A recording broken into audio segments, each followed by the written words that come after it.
Hey folks, Colin here from Something's Recording, and today I'm going to show you how to add attack to your kick drum without using a transient designer. We're going to be looking at adding attack to your kick drum today, but before we dive in, if you're looking to dial in a repeatable workflow for getting professional sounding drum mixes, then I want you to go through my 3-step framework for mixing drums workshop. This workshop is going to walk you through the 3-step process that I use in almost every one of my mixes to get professional sounding drum mixes right from your home studio. It is a 100% free to watch, on demand video training. All you got to do is click the link below in the video description and you can get access to that. Now let's jump in here and look at adding attack to kick drum. Let me start here by playing you what the track sounds like here. You can hear what the drums sound like inside the track, and then I'll solo up the drums so you can hear what the kick drum sounds like just in isolation with the drums, and we'll focus in on getting more attack from that point on. So here's what the track currently sounds like. This is the finished mix for this song.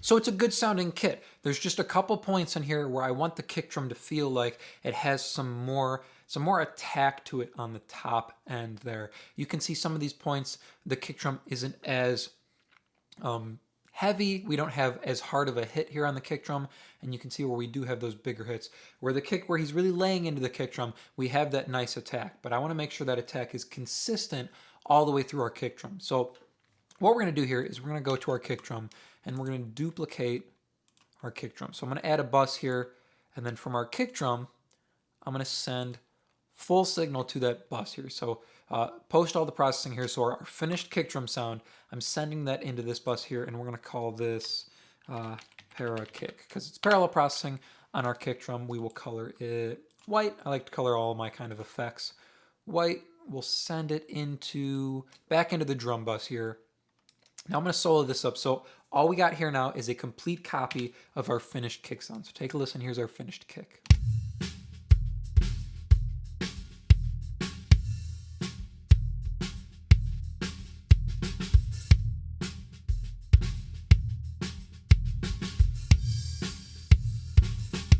So you can hear that nice attack we have up on that top end, that nice click we're getting from the beater making contact with the head of the kick drum. I want that to be present all the way through our kick pass and not just on those bigger hits.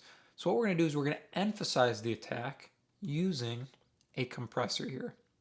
I'm going to pull in the stock compressor inside of Studio One, and we're going to go fastest attack and slowest release. So it's going to work really, really quickly on our kick drum, and then it's going to hold on to it. So it's constantly going to be compressing our kick drum here. We're going to go highest ratio here, and we're going to pull our threshold down so we're getting the amount of compression we want here on our kick drum.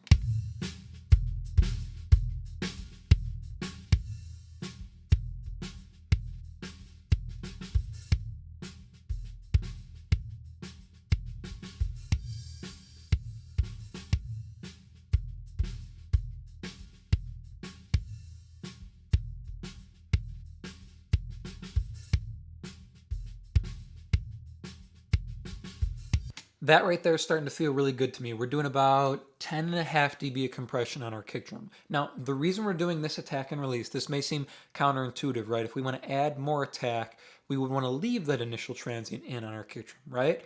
But here what we want is we want that attack to be present throughout our kick drum. So we're going fastest attack to make sure we're constantly compressing the kick drum, and then slowest release so it never lets go. And this is going to give us a really even sounding kick drum. It may not have all the attack we want. We may not be emphasizing the attack on this particular piece of the kick drum, but stay with me here. We're going to get there. So we're doing 10.5 dB of compression, completely squashing our kick drum. Watch one more time when I hit play. You'll see it never lets go of our kick drum here, and we're completely squashing it. And I'll pull the makeup gain up as well.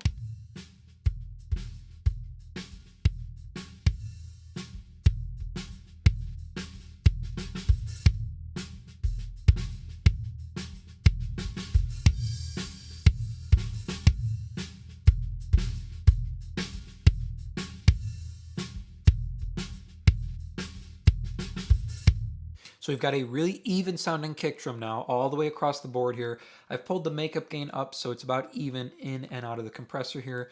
The next thing we're going to do is we're going to pull in an EQ here, and we're just going to take what we need from this kick sound. Now, what did I say I wanted? I want to get that click on the top end of the kick drum, that top end attack, and I want it to be even throughout the kick pass here. So that's all we're going to focus in on now with this EQ. So let's start by getting a high pass filter in here.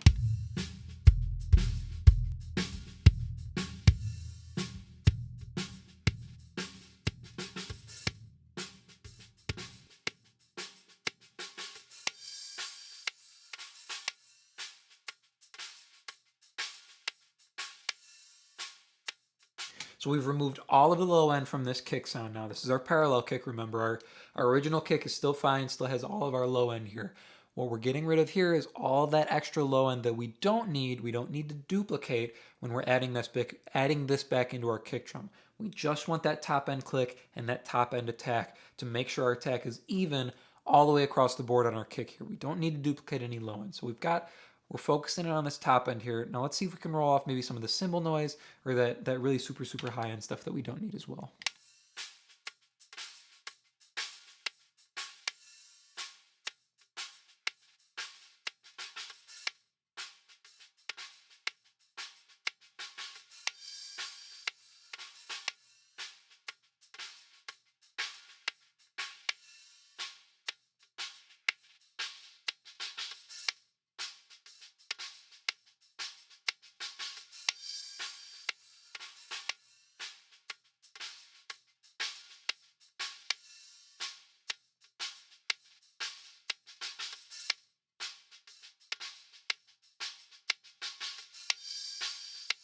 That right there is the sound I want. That 5K area, that nice click, and that nice attack from the beater making contact with the kick head, that's what I want, and that's what I want to be all the way through our kick sound here. So I've rolled the low pass filter up to about 7K here, so we're not getting too much of the super highs there and the cymbal noise bringing up. And then I've put a nice boost here at 5K. So we're doing a 6.5 dB boost at 5K here to emphasize that area. So now we've got only top end attack on this track here that we can bring down and mix in with our original kick sound. So this is back to our original kick, and we're going to mix in just the attack sound that we've created here.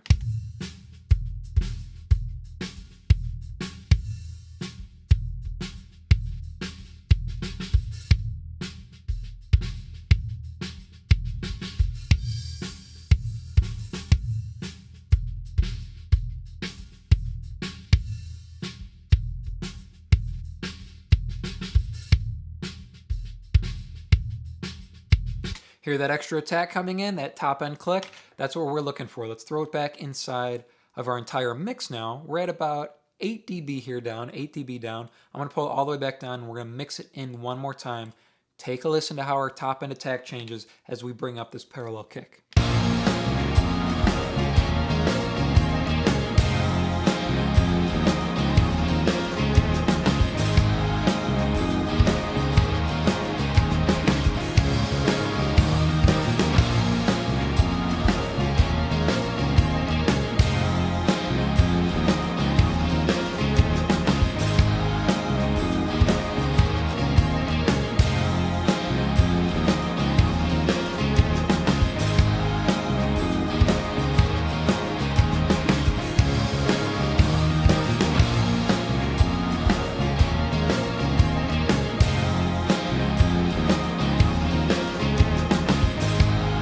You can hear when I click the parallel kick in, we have so much more top end attack coming in on our kick drum, and it really helps you feel like he's laying that beater into the kick drum. And all we're doing here, duplicating our kick sound, using a compressor, fastest attack, slowest release, to get a really even kick sound. So we're doing about 10.5 dB compression here, highest ratio, and then using our EQ to isolate that top end attack, that top end click, and then mixing it back in underneath our original kick sound.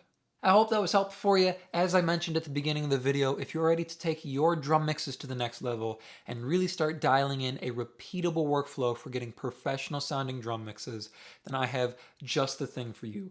It is my 3-step framework for mixing drums workshop. It is completely free, and you can get access to that by clicking the link below in the video description. Thank you so much for watching today, and I will see you in the next video.